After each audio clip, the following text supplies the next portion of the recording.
Welcome, everybody. This is your episode of your Freedom Hub's Free Market Cash Patient webinar series. I'm your host, Jeff Cantor, along with my co-host, Charles Froman. We are being sponsored by your Freedom Hub, where all the disruptors tend to hang out.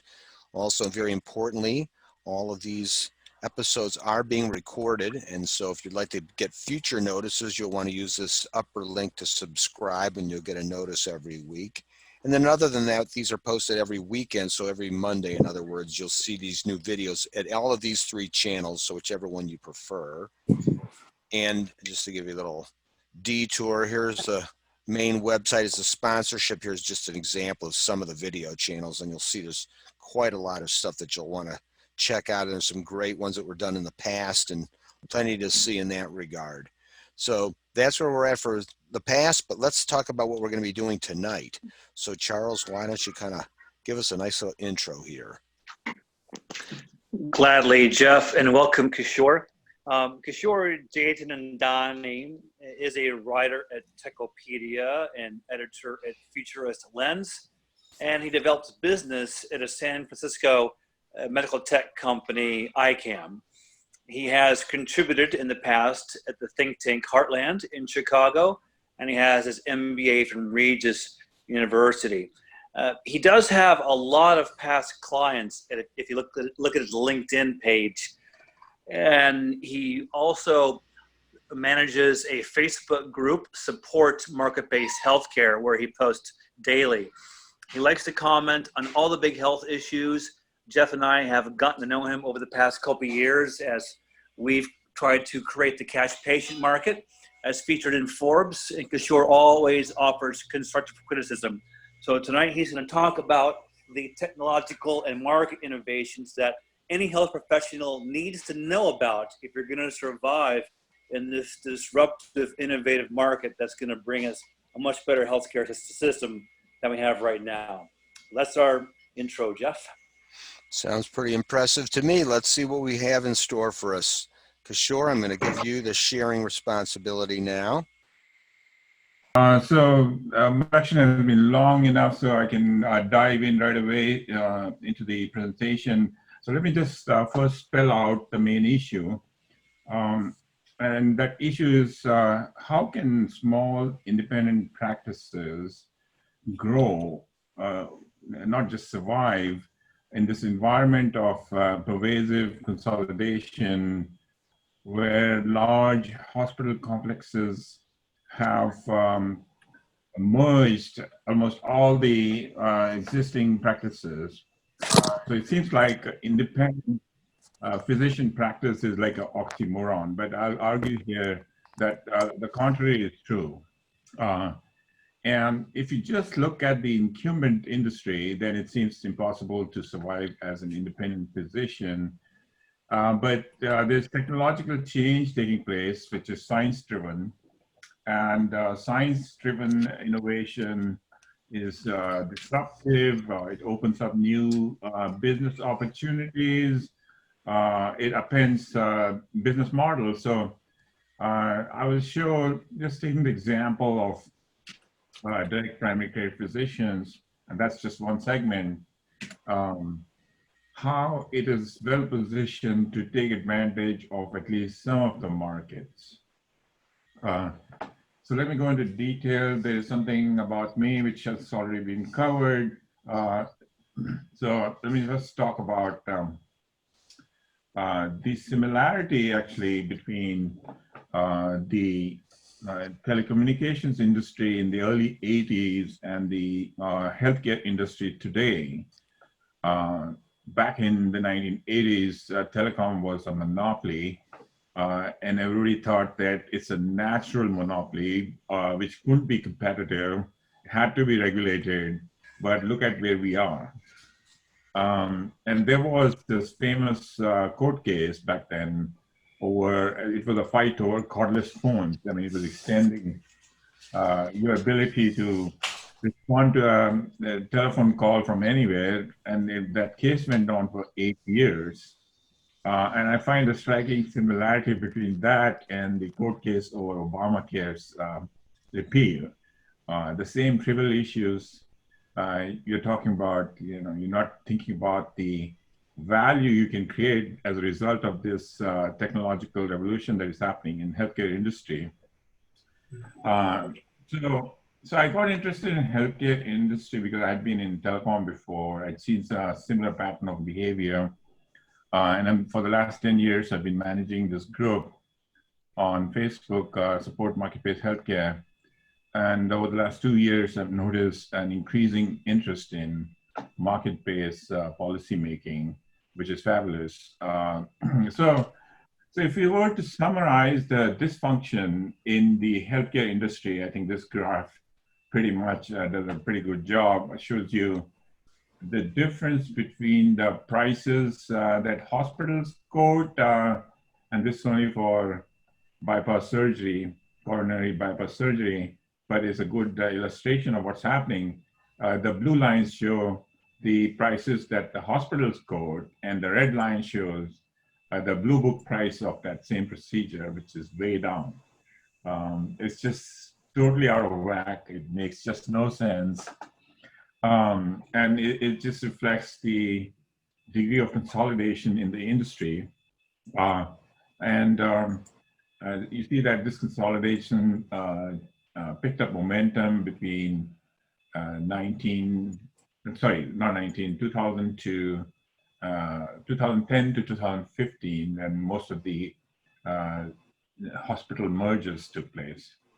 And so there is, about 1/5 of the total price variation that we just talked about is within hospitals for the same procedure, undifferentiated in any way. So that actually tells you even more about the absurdity of the pricing. There's no market dynamics going into it. But on the other hand, and this is the paradox of the industry, that there is phenomenal innovation happening. Not all of it has still impacted the delivery industry, healthcare delivery industry. But even if you look at this graph, for example, at the pipeline of new products coming into the market, and this is just for drugs. There's also innovation in medical devices, in information technology for healthcare industry, and so on. But what's striking about this graph is, but what is striking about this graph is that the emerging biopharma industry, which is the smallest firms, account for 8,572 products compared to, you have, 1 minute, that's something like 100. I mean, that screen is getting covered up. So let me move this over there. All right. The products in the top 25 companies are only 1,845, whereas the emerging biopharma industry, the smallest companies have 8,572 products in the pipeline. And this is just one measure of the innovation that is happening in the healthcare industry. And all of it, a lot of it actually is driven by science. And science-driven innovation tends to be even more disruptive, and it extends over a longer period of time. As I described earlier, that healthcare industry shows all the hallmarks of an industry which drives the contradictory cycle. That is the business cycle, which stretches between 30 to 50 years. And that is because the knowledge that has been gained from the Human Genome Project, or the cellular knowledge, DNA sequencing, which will bring in new products. I'm not going to dwell too much about the science involved in it, but what I want to say is that when there is science-based innovation, the extent of change in an industry tends to be a lot more than other industries which are more driven by the marketplace. And what is significant about science-based innovation is it creates new markets. So it pulls the rug under the incumbents because their business models are oriented to do something entirely different. So what does it really say about small physician practices? I mean, the direct primary care model has been extremely innovative in recent years. And I will try to show that this business model actually is well suited for the kind of situations you have to deal with today, where, for example, so let me talk briefly about the business model of direct primary care, which is subscription based. It is able to devote more time to the patients, and it's more flexible compared to highly bureaucratic incumbent systems which don't respond to the reality on the ground or the specifics of the individual they are dealing with. So these are some of the core advantages of the DPC model, and I show how they are well suited for the marketplace today. So chronic illness, for example, is a huge deal today with the increasing numbers of people getting diabetes and other illnesses. So the distinctive aspect of chronic disease is high touch. It requires attention frequently. And in the beginning, at least, it requires a great deal of attention to understand the root causes and the kind of susceptibility the patient has to design therapies that are best suited for them. And that is very difficult to do with the incumbent system with all the burdens of compliance, where the doctors are spending less and less time with each individual, which means that they are at a disadvantage when they have to deal with situations like diabetes. And what I find is that 59% of DPC members have at least one chronic illness. And 35% of them are diagnosed with multiple chronic illnesses. So the small DPC practices are able to handle better because they break even at as little as 4 patients per day, rather than an average of 32 in today's typical insurance contract practice setting.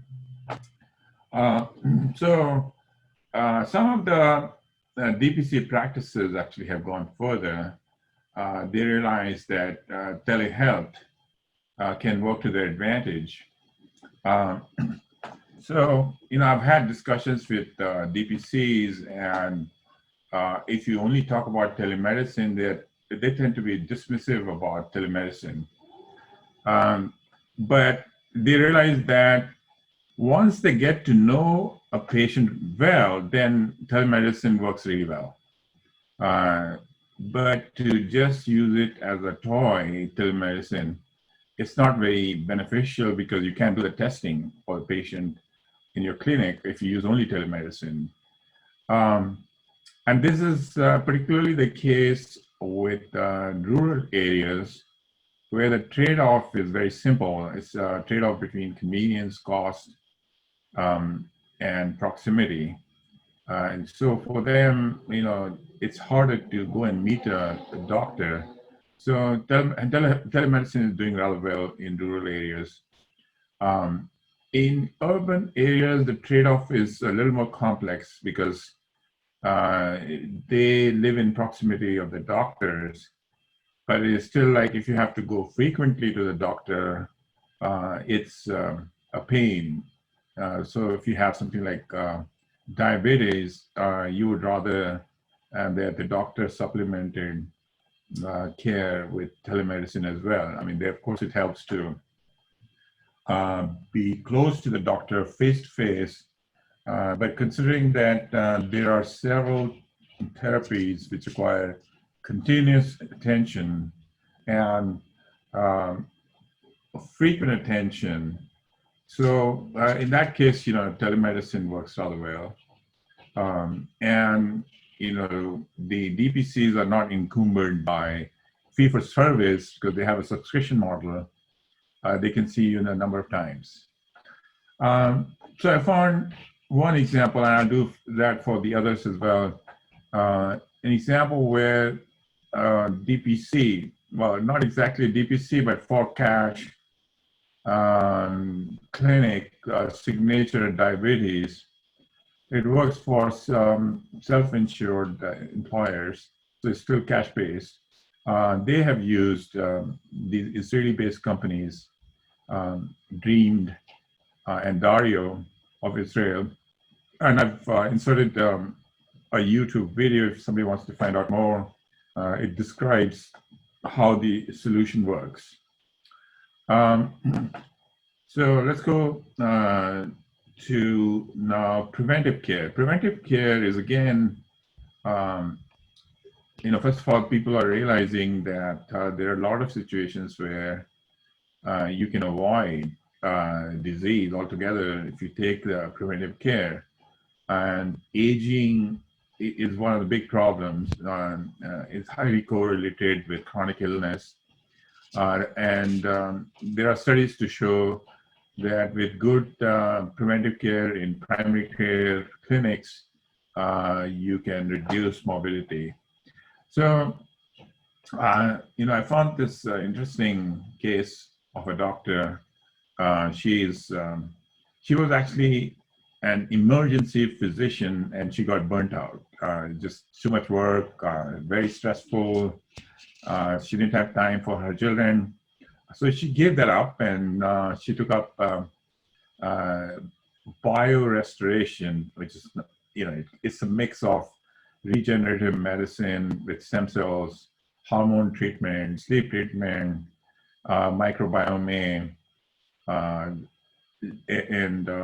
other treatments like that, sexual and skin function.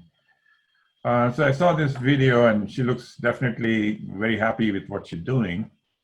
And it's a solo practice because it's not covered by insurance. The patients pay cash, and it's highly specialized. So very little competition from the incumbents.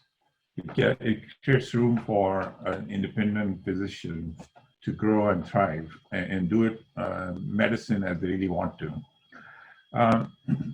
And there's another case of proactive MD, and it did something very interesting during the course of this episode of COVID-19, where it helps to know ahead of time if somebody is susceptible to COVID-19 because they have comorbidities.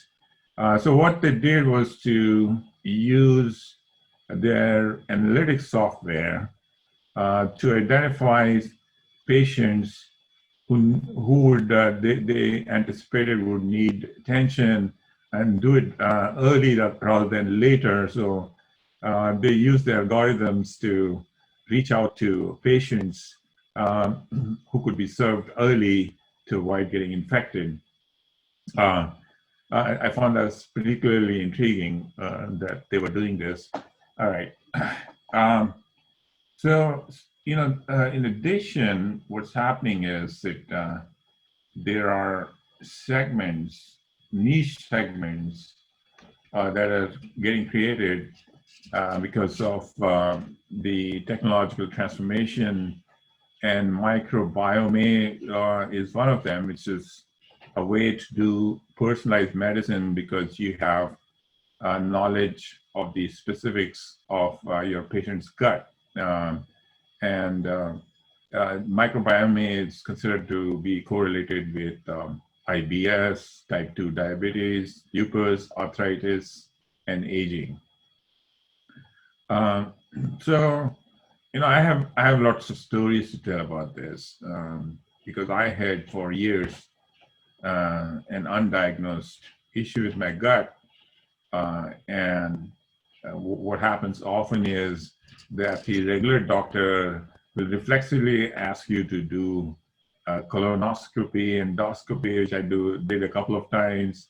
It came up with nothing, total waste of time. Then some other doctor prescribed a very strong antibiotic, Augmentin, which just ruined my stomach. Well, it turns out, after a long, painful process, I realized that the issue is rather simple. It's just that you have to change your diet, and Indian food turns out to have far too much carbohydrate, which doesn't go well with my gut. So there was this whole process of changing my recipes, pretty much giving up Indian food. So, it was, I found out more by accident, by trying different diets, by trying to figure out what I was sensitive to. And eventually, I got help from a naturopath, who are, again, not covered by insurance, although One Medical had a very contrived way of finding a way to compensate them, but then the insurance company found out what was going on, so it ended it with cash payments once again. So I found this interesting doctor. She actually started off with traditional medicine, but then she found that colonoscopies were not helping for your digestive maladies, and she taught herself the science of microbiome, which is, different organisms within your stomach interacting in ways that are very specific to individuals. So it's really a hard process if you do it on your own to figure out what diets work for you, what recipes that will go with them, and so on. So she took to this practice of her own. She's solo. She created this thing within her clinic, started writing books on it, speaking arrangements, engagements. So she's made a big business out of itself. The microbiome is still something of a black art. I was using the service uBiome, which went bankrupt because they were charging insurance companies for it, and they had a complicated way of getting compensated. But again, the insurance companies caught up, and they were accused of fraud and all that. So the business closed down, but I learned something about my biome. And it turned out that some of the diagnosis of other doctors was false. I didn't have IBS. I just felt I needed more probiotic tablets, because there was an imbalance because of use of prescription drugs and so on. Okay, so now it turns out that there's already a substantial amount of money being spent on microbiome. It's $5.4 billion, and it's expected to go up further. And that includes probiotics and other research products. So then, after you discover that diet is a big issue, it turns out now I find that the food choices that you're getting are exploding. I mean, they're every day I find a new fruit product, and then I have to figure out how to use it. So there is a lot of opportunity now, and some groups like One Medical Group, for example, have subscription-based meal plans and dietary supplements. So you could do tests within your own clinic, small independent clinic, or you could earn some revenue from doing microbiome tests, from figuring out the very specific individual constitution of a person, and then provide them with meal plans that work for their gut,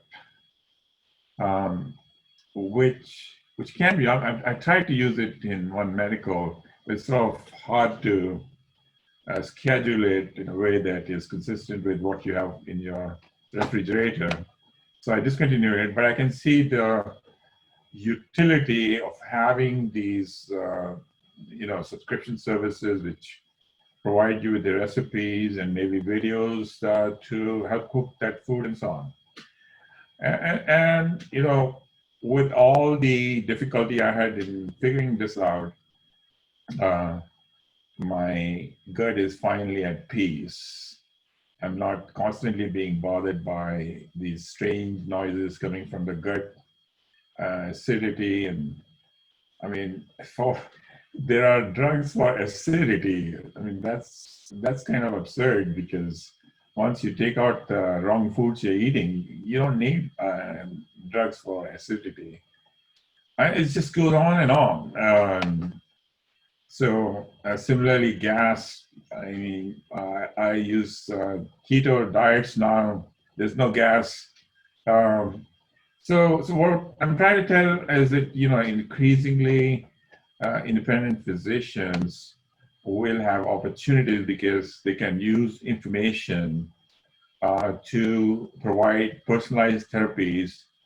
And fee for service is not a problem. It's subscription based, so you can do that. And these will be the places where incumbents will be at a disadvantage. And this is before all the impacts of science innovation percolates down.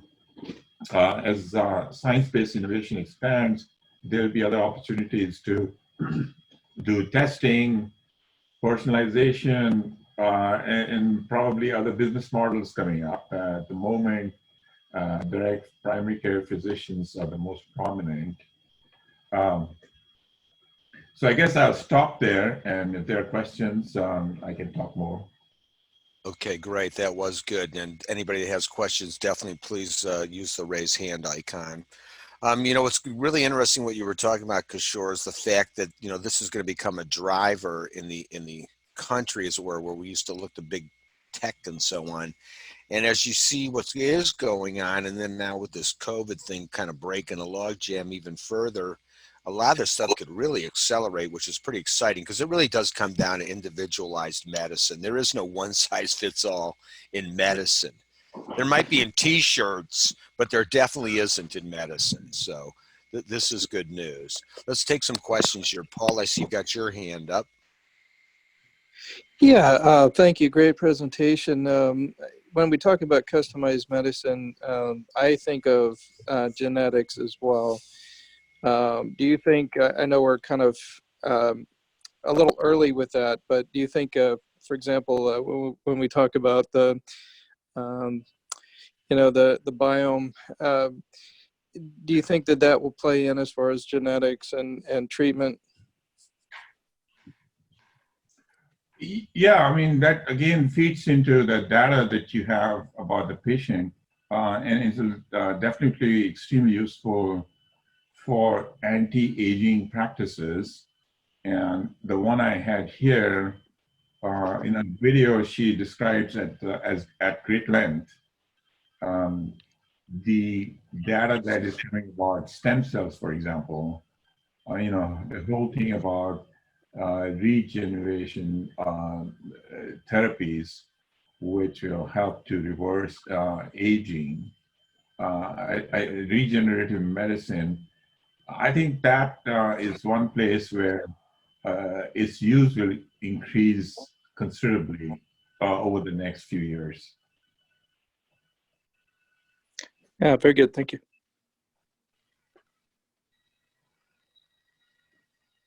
Charles, I see you've got your hand up.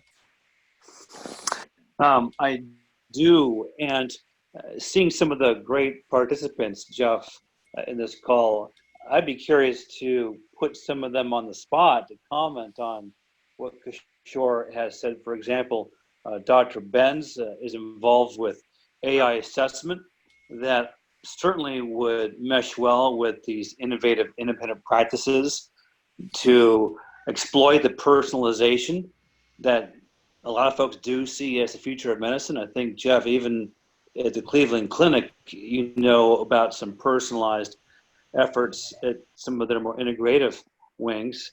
I'm sure, if we ask Kathy to talk about Dr. Delcor, the role of medical tourism for bundled surgical pricing, or even with Dr. Taylor, what kind of innovations is the independent surgical practice taking to capitalize on the more sophisticated consumer that is the future of the patient, or even Jane Dolan with bio-regulatory medicine, all these new types of treatments based on the new theories of germs versus cleaning your environment. There are so many people on this call, Jeff, that we could invite to say a piece to add to that conversation about the future of innovative medicine. That's quite a lot of pot stirring there, Charles, I have to say. So we'll definitely want to start to drill into that. Let's grab this first hand up, which just actually happens to be from Dave Demarest. Kishore, Yeah. could you describe your new diet just in general, if you don't mind? Yeah, sure. So as I mentioned that, a big part of the problem was carbohydrate. The Indian diet has way too much carbohydrate. So what was happening was that, it was creating digestive problems.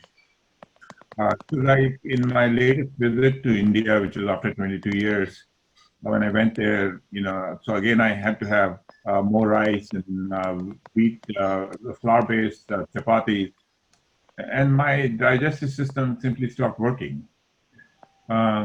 So came back, I spoke to my doctor in one medical group, and she prescribed keto diets, which are high in protein, very low in carbohydrates, lots of nuts. I just found out that nuts are very, very helpful in improving your digestion, lowering weight, and removing the brain fog. I mean, I was getting this brain fog, and I was asking myself, am I getting too old, and so on? Am I getting dementia? And ridiculous notions of that. But once I switched to keto diet, I didn't have gas, I didn't have acidity, would load my weight, brain fog has dispelled. So, there are these things which are nuances which are hard to pin down why it's having an impact on you. What is the relationship between food and acidity? I still don't understand, but it works. It just improves your level of energy, concentration, weight is down, you feel better, less fatigue. I can't exactly say why it happens, but it does happen. What a perfect segue there, Dr. Benz. You want to maybe put a little bit of some 2 cents in on that comment? Well, yeah, I think that one of the problems is that not enough doctors are trained in functional medicine. And that's one of the problems with the DCP model, the direct primary care, because they can spend all the time they want talking to the patient. If they don't have the knowledge and they don't have the skills and the tools to do the proper assessments, then they're going to spend a lot of time going around in circles with the patient. If they get the proper assessments, those patients will need less time. The whole idea is to reverse these conditions rather than manage them. And so I would suggest that somebody get on board with getting most of these doctors trained in functional medicine. There's a functional medicine institute where they can get that done. And I think if they do that and they get proper tests, because that's the other thing that functional medicine doctors do, they give you more detailed tests than conventional doctors do. The existing blood tests that are used are primitive and not very predictive in terms of identifying illnesses before they actually happen. A good example is blood sugar. The classic test is the A1C. The A1C is a very bad test because it's a fasting test. It doesn't tell you anything about the post-meal spikes in your blood sugar. But the glycomark test is a test that factors in the spikes after the meal. And if you use the glycomark test, it's kind of like using the glucose challenge test. You'll find out that your cells, your insulin receptors and your pancreas are challenged 5 to 6 years before anything shows up on an A1C. So I can tell you that there are similar tests for every disease. And if we can find these diseases soon enough, the burden on the system in terms of cost and visits and expenses will be so reduced by anywhere from 60 to 70% if we got the people evaluated properly and treated early enough. This whole burden of disease is actually unnecessary. And the situation that was mentioned before about the acid, what functional medicine doctors know is that your body changes as you age. And by the time you're 40 or 50 years old, you're making less probiotics, you're making less enzymes, you're making less acid. And so this is part of the body's natural aging process. And so you then change your gut, you change your diet, you use some supplements, and you balance these things very quickly rather than having to go through a painful process.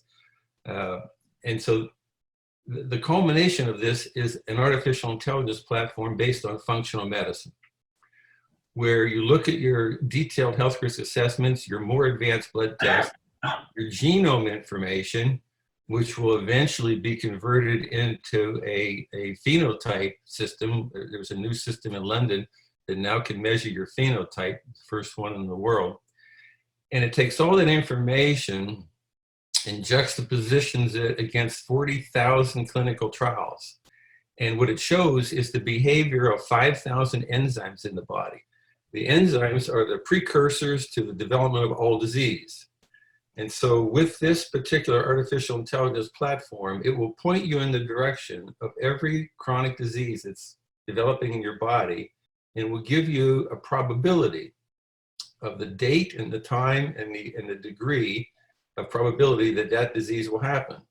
So if you're developing diabetes or heart disease or cancer, it will say you've got an 87% probability that if you keep eating and doing what you're doing, you're going to have diabetes within 6 years. So that predictive model based on a physiological exam has never been done before successfully. This was tested in 20,000 people over a 5-year period, and we got a net reduction in cost of about 10 to 12% a year, 5 years in a row. That was after inflation. So this is possible, but we'd have to train a lot more doctors better than they are trained to be able to handle this, because right now the shortage of doctors with these skills is absolutely insane and bad. You know, and what you were just describing there, Charles, that totally matches just what Kishore was saying about what's going to become the driver and the innovator in the country and in the future globally. And this is the solution to the thought that we have to somehow go to Medicare for all, because, boy, that would kill off all of this innovation in a minute. So that was great. That was really very good. John, I see you've got your hand up. Yeah, I was just asked to comment about this in the setting of a private surgical center. Please. Just a couple of comments. One, there's been a lot of attention in surgery over the past couple of years in what's known as the ERAS protocol, ERAS, or Enhanced Recovery After Surgery Protocol, which has a lot of components to it, but one of it has to do with diet and preoperative carbohydrate loading versus caloric restriction. And historically in surgery, we tend to starve patients beforehand. You know, anybody who's had surgery has been told not to have anything to eat or drink after midnight, you know, the night before surgery. And what we do is we tend to put patients, their body into a catabolic state once they're put on the operating room table, which kind of puts them behind the 8 ball. You know, your body's in a catabolic state. It's fighting, you know, against the healing process. It's you know, using up glycogen stores and whatnot improperly, where you really need that for healing. So part of the ERAS protocol is giving patients a high volume, high carbohydrate fluid load the day of surgery. But, I'm sure there's a lot more to it than that. This is still kind of in its infancy. And I think there's a lot more that we can be looking at in the diet when it comes to treating the surgical patient preoperatively to put them into a proper anabolic state and optimized for healing. And then the other point is, the gut biome, which we've been talking about. We know that has a lot to do with the functioning of the inflammatory system. And in surgery and surgical healing, proper functioning of the inflammatory system is key to proper healing, as well as preventing wound infections. So, I see a lot of potential here for the surgical patient. These things tend to happen very slowly in academic centers. So maybe in the private, outpatient surgical center setting could be a good place to start looking at some of these things in a more efficient manner. One interesting thing is, with this pandemic scenario, that a lot of different things that have maybe stood in the way have kind of been pushed aside a little bit, like some of this cross-state licensing issues and things like that. So hopefully there are some cracks that open up because of where we're at. Could be interesting to see. Charles, I see you've got your hand up. Yeah, one of the things, whether it's surgery or treatment of chronic illness, I don't know whether people are aware of the thing called the Baldrige Award. The Baldrige Award is an award of excellence, and there are hospitals winning the Baldrige Award for excellence. And the one that won it last year in West Virginia, I called the medical director and asked him why he thought he won the award, because it said they were very holistic in their approach. And I asked him what he meant by that. And he said, well, that just means we involved a lot of people in reviewing the processes that we follow. And I said, well, did you actually look at any outcomes? And he said, no, we didn't look at outcomes. And I thought to myself, here's the hospital that won an award for excellence by measuring their processes, but they couldn't tell me what one outcome was from any of the surgeries or the chronic care illnesses that they treated. And so I called the Baldrige Award people in Gaithersburg and said, what's the deal? You've had these healthcare excellence measures for 25 years, and yet you still don't have any outcomes.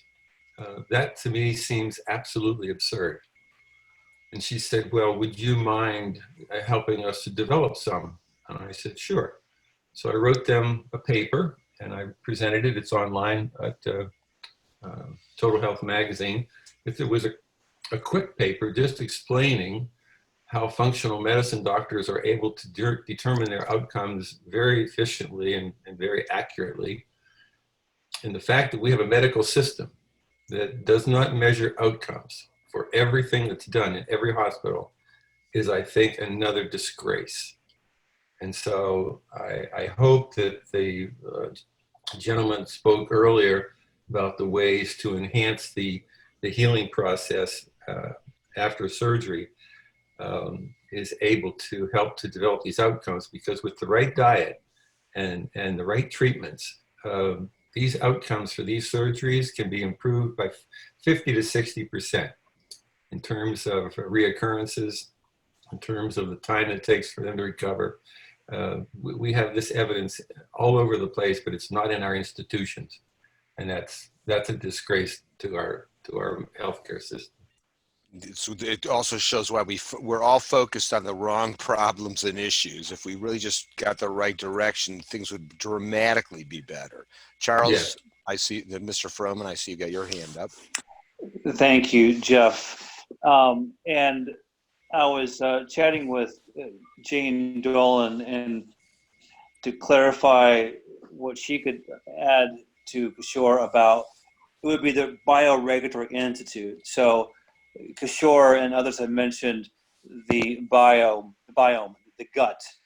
Let's talk about the next generation of healing around the Bioregulatory Institute, and then also Jeff Barat, if you could unmute him, has a question. And before both of them speak, Jeff, Kishore, talk a bit about integrative medicine with Ayurvedic care, because I think one of the common things about everyone speaking tonight is the need for integrative care. There's a role for allopathy and surgery, but people increasingly are becoming less interested in one school of medicine or the other. They want the best treatment, wherever the science takes you. And part of that science taking is returning to some traditional medicine worldwide. And certainly South Asia has a lot to offer with Ayurvedic medicine.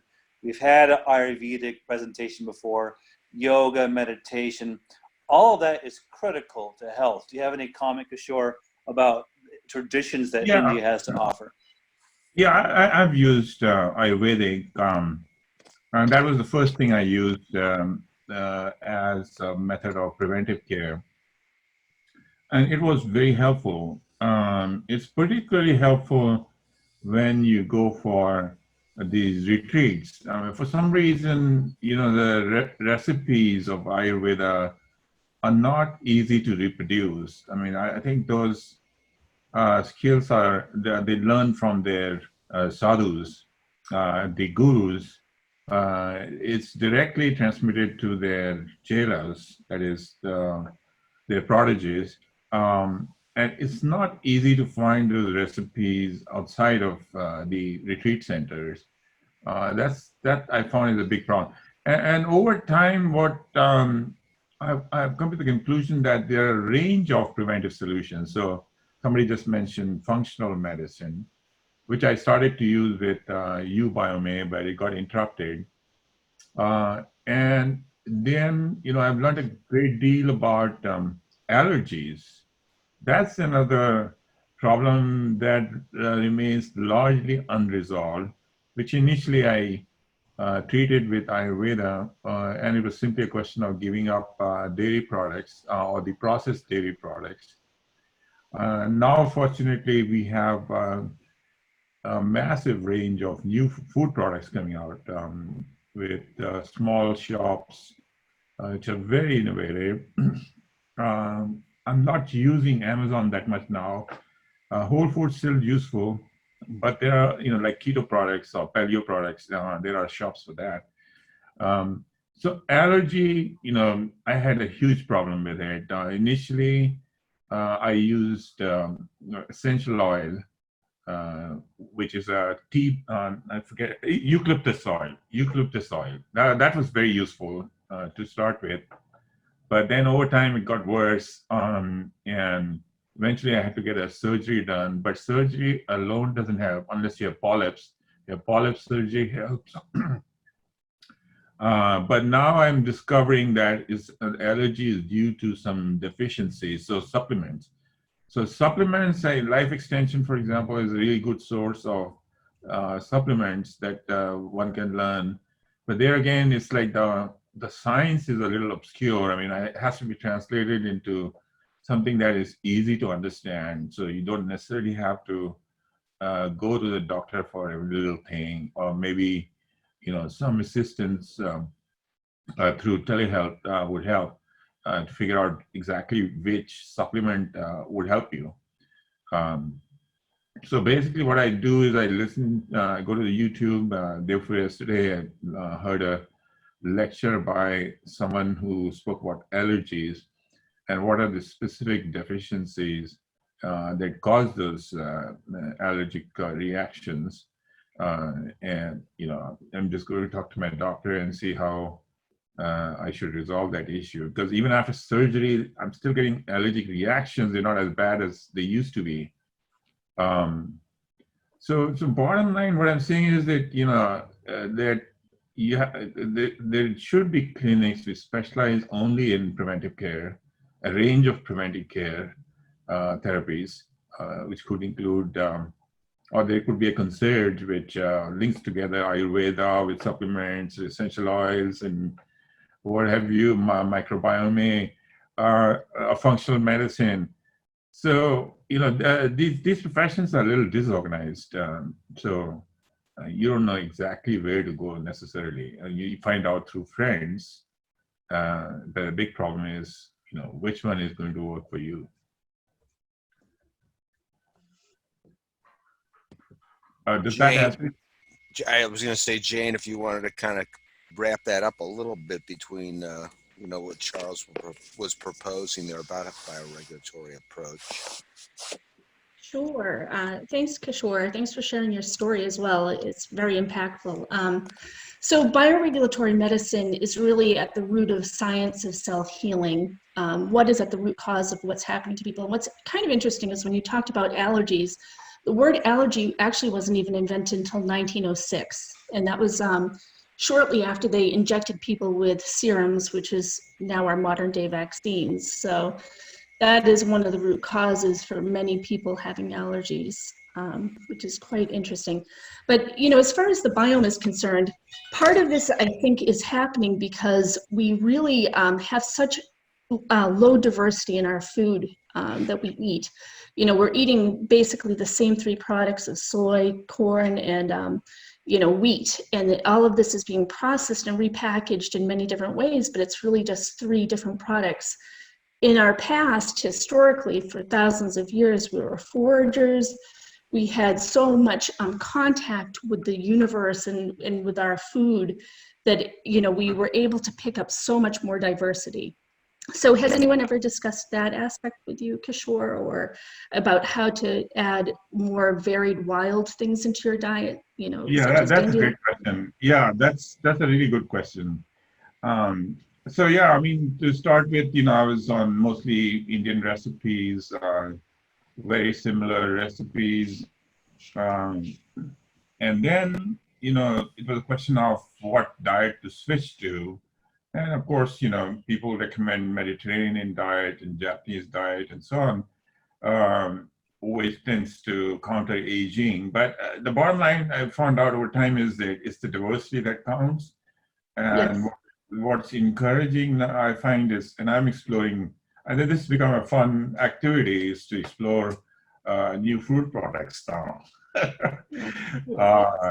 And I'm trying something new every month. But it can be challenging with recipes, with figuring out the recipes and knowing how to cook well is a huge challenge when you're trying to diversify your food.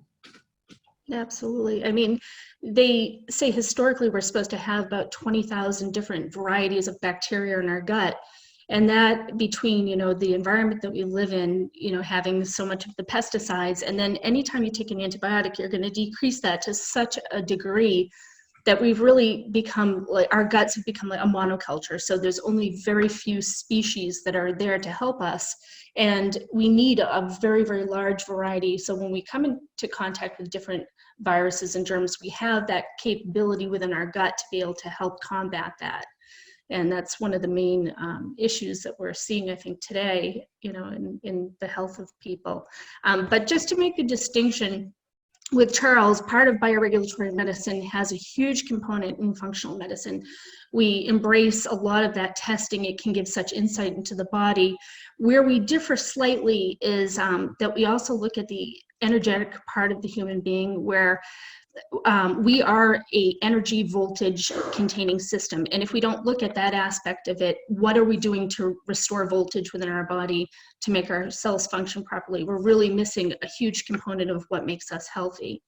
So that is just one distinction that I'd like to offer there. So if anybody's interested, there is brmi.online, which is our website. It's completely commercial free. There's no influence by anybody. All of this information is just put out there for anybody who wants to avail themselves to it. So I'd encourage anybody who's interested to check us out there. It's the Bioregulatory Medicine Institute, brmi.online. BRM.online? Yes. brmi.online. Yep. Okay. And also that name of the platform that was mentioned earlier, if you could, that sounded very interesting. Yeah, we'll do some follow-up on that again. We're going to actually do some more exposure on that. And we're getting out of time here, so I want to squeeze one last quick question. And I know Bharat had his hand up there before, so I want to let him get a shot at it. Thanks, Charles. I have, I agree with Kishore. I'm also an Indian. I changed my diet. I had type 2 diabetes, and I'm just controlling it with fruits, vegetables, green vegetables, and all of that. And also, I wanted to add Indian spices like turmeric and ginger. They have really helped me, in putting it in my diet, and it has helped me also a lot. My question was, I'm doing a lot of work in the autism space, and as we are talking about, the whole system is broken. I think we have 3.5 million people in US on the autism spectrum, and 1% in the world are in the spectrum. So, I believe that, by getting in new technologies which can also be used, on this population, and I'm working on new breakthrough technologies which can help these people improve their quality of life. So, Kishore or anybody has seen anything in the autism space or, mental health space which has, new solutions which have created impact on this population? Unfortunately, not I very much, personally not looked at the. Sadly, Sorry, go ahead, it's such Jeff. a horribly neglected area. No, well, that's okay. I didn't mean to even jump in front of you, but, just having been in the space, no insurance tends to pay for any of that kind of stuff. And it doesn't seem to be profitable to any companies to try to spend time or money in that area. So it's just kind of continually just floating in left field out there, except for people who have people in their family that get affected and they get passionate and have money or it can help back something. But it's definitely open for some innovation because, boy, you're right. A lot of people are in trouble there, and and just mental illness in general. Look at, and especially now this post-COVID, people losing their jobs, loved ones, whatever may be happen. There's going to be a fair amount of depression spilling out of all of this. I'm sure the insurance is paying $36,000 per person per year on ABA therapy, which is not working. It is only working on 10% of the population. So a Yeah, lot of the exactly. parents just with and they're spending that money which is going waste. And private equity Yep. has bought all the the therapy centers of $50 billion they have spent last 18 and 19 on this, buying those therapy centers. And I don't know, which is not impacting the population, and people are investing No. money in the wrong places.